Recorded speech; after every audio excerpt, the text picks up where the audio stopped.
treatment techniques. Retinal breaks without RD can be treated with laser, via slit lamp or binocular indirect thermoscopy, bio और cryotherapy.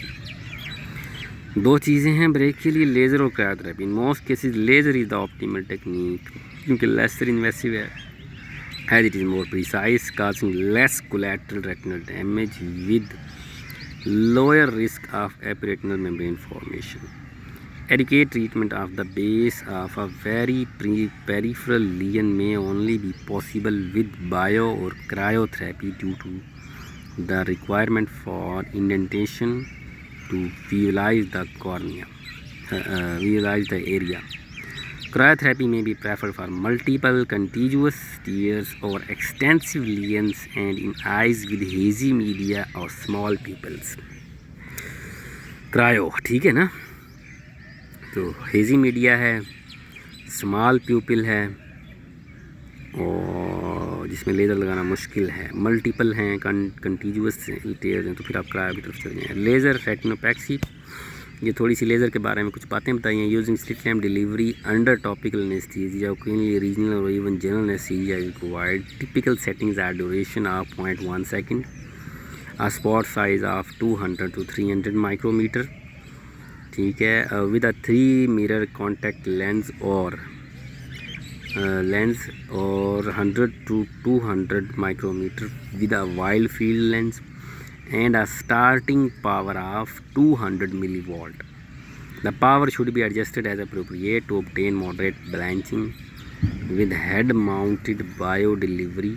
The spot size is estimated and adjusted by adjusting the condensing lens, usually 20 diopter position. The lesion is surrounded with 2 to 3 rows of confluent burns. With both forms of laser, care should be taken to identify appropriate landmarks frequently to avoid inadvertent macular damage. Cryoretinopexy. Subconjunctival or regional anesthesia is commonly required. For lesions behind the equator, a small conjunctival incision may be necessary for access. A lid speculum is used.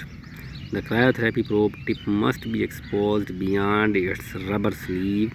The instrument should initially be plugged for 10 seconds at -25 centigrade, repeating after 1 minute. The treatment temperature is set typically -85 centigrade. It is useful to check the effectiveness of the instrument by activating it in sterile water for 10 seconds when a 5 mm ice ball should form.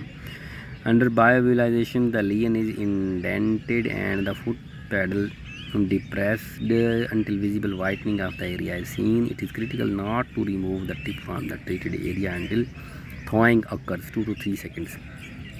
Care should be taken to maintain orientation of the probe which the tip is not visible and not to mistake indentation by the shaft of the probe for that of the tip. The lesion is surrounded by a single row of applications, in most cases achieved by 1 or 2 applications to a tear. The eye is usually padded afterward and oral anesthesia is commonly prescribed. After treatment, the patient should avoid strenuous physical exertion for about a week until an adequate adhesion has formed. Review should usually take place after 1 to 2 weeks.